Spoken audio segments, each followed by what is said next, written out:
I expect a good, clean fight. I obey my commands at all times. Remember, guys, I'm fair, but I'm firm. Touch him up. Sweat the hell off. I think take his time, guys.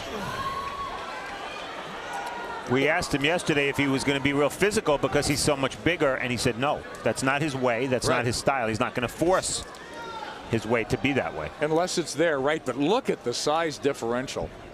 Yeah, this does look like 3 weight divisions. I mean, you know, the height, the reach, and he's got height and reach over most 115-pounders that he faces that are legitimately in that division. He's working with a new trainer. Robert Garcia has been added to his corner, who's worked with him and been in spots at his training and has been in touch with them over the phone. So Robert Garcia, a very fine trainer and a former world champion, trying to add some dimensions to Donaire. Big right hand. Big right hand. We see Vargas in retreat. Vargas, as Al had mentioned earlier, not your typical Mexican brawler, slugger. He will keep distance. He's definitely a boxer, puncher. And says quickness is the key. He's got to fight fast and make him count. He's given up. Look at the reach. It's so apparent in the height. So his dilemma is, we've talked about how to do damage. If he gets inside, does he stay inside if he's not a big puncher? Well, to put the size difference in perspective, we mentioned that Vargas weighed in at 114 and probably weighs about 114 now. Donaire weighed in 115. We asked him what he'd weigh in the ring. He said he probably put on about 7 pounds. So it could be 7-8 pound difference between them right now. Oh, it looks so much different, doesn't it? But Vargas has solid legs. He's you know, he's not some wafer thin guy by any means, but again, he's jumping up in weight classes, and it's a heck of an order for him. Well, Guerrero did not pass the eye test, which, of course, as we pointed out, was the reason why he. Oh, there's the hook. Ran into that left hook. Donaire has great power in that punch. And if it's open, he's going to take it and let his hands fly. And now it's Vargas looking like the typical Mexican brawler for a minute. Well, and Donaire has another issue, always mental. That left hand, he knows it's going to swell. It's been broken, it's been damaged, and he's got to fight through that type of swelling and pain, but he's all ready for it. So he would want a short night, it would seem, too. He swells every fight. By the end of the fight, when he goes back in, he's soaking it nice, and it's very swollen. So that's a big weapon for him, too, that left hook, and we've already seen it here tonight. And he's doing exactly what we said, you know, figuring out the pace, the speed and pattern of Vargas's punches. He's really a thinker. I love that about Donito Donaire. And Vargas is trying to get into this fight with anything he can. At first glance, after a round, I'd say Donaire's biggest advantage right now is that he's at least as fast, if not faster, than Vargas with his fists. As we close out round 1 of our main event. First round, he wasn't close to getting inside, and it's very, very difficult to work the body from the outside unless you're super quick. Absolutely. Boy, Donaire, he's got to, you know, he's got to be aggressive. He's the much bigger guy. He's the heavier puncher. There's no doubt about it. But again, he's going to take his time unless he sees that opening, and he really cracked with that left hook. Well, when Donito Donaire is at his best, he's being a precise fighter. He's the very definition of a boxer-puncher because he has all the boxing skills and he has power to be a puncher. He does. Both hands, too, huh? In his last fight against Rafael Concepcion, after he had battered Concepcion over the first 4 or 5 rounds, Concepcion was truly a bigger man. All of a sudden, Donaire couldn't put him out, had hand troubles, and then Concepcion came back.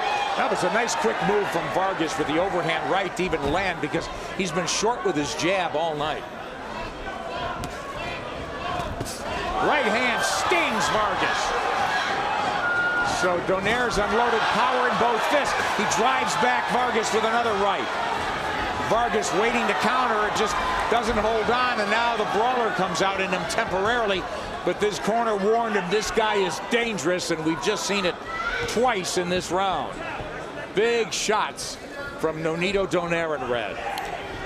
And what we just saw is an example of the fact that Vargas just can't make any mistakes. He makes any mistakes in this fight, he's going to get clocked, and if he gets clocked, he's going to get hurt. It's got to be exhausting, the mental focus that it's going to take just to get into the next round, and not get hurt. Vargas tries to land the jab, and Donaire looking for that uppercut too. He's got every punch in the arsenal. Jab, tried the right to the body and tried to finish with that left hook, but Vargas is very quick. Well, Vargas, we need to point out, at his normal weight class, which is probably 108, I think it's probably the place he should be. He went down to 105 for a championship opportunity. He's hurt now. In his weight class, he's a very good fighter and was ready to fight for the title. But this is a lot to undertake against a guy who's too big for most 115-pounders. It almost seems as if, as long as when Donaire could find this guy and land flush, it could be over. Oh, yeah. I don't like the fact that Vargas is now boxing with his mouth open. Vargas trying to keep his hands moving, but he's not able to punch backing up. And even when he tries to go forward, he's lunging and can run into that uppercut. Look at the lightning combination, alluding to that speed you talked about, Al, from Donito Donaire. And Steve, you mentioned he's definitely got the hand speed here.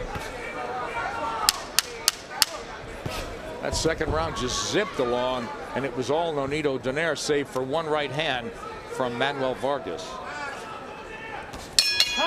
He hasn't shown that.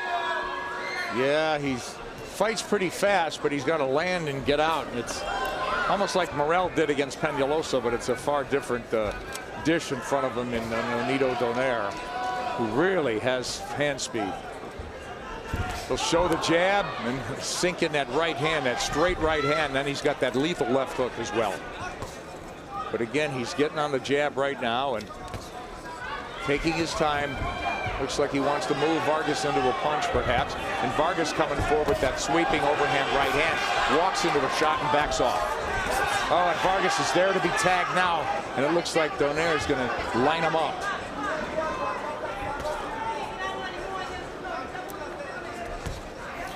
Donaire's jab is always an important weapon for him. Even when he doesn't land it, it's such a good rangefinder for the right hand. Sometimes he doesn't throw it enough. Man, Vargas is so elusive. Donaire missed with those two power shots. But you're right, he doesn't throw it enough, Al, it seems. He's looking for the power. All roundhouse shots from Vargas. Yeah, and that's a bad move according to CompuBox. Look at that. And I gave Vargas that round. Oh, just kidding. 4, 5, 6, 7, 8, 9, There'll be no getting up, and Donito Donaire with a dynamic, explosive end to this fight. Donaire had landed good power punches.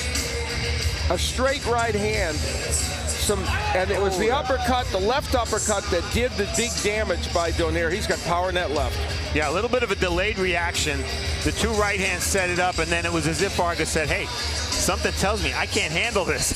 That left uppercut was beautiful. It also shows the diversity of attack of Donito Donaire. We think of him as a left hooker. Al mentioned he has a great jab, which he... Donaire!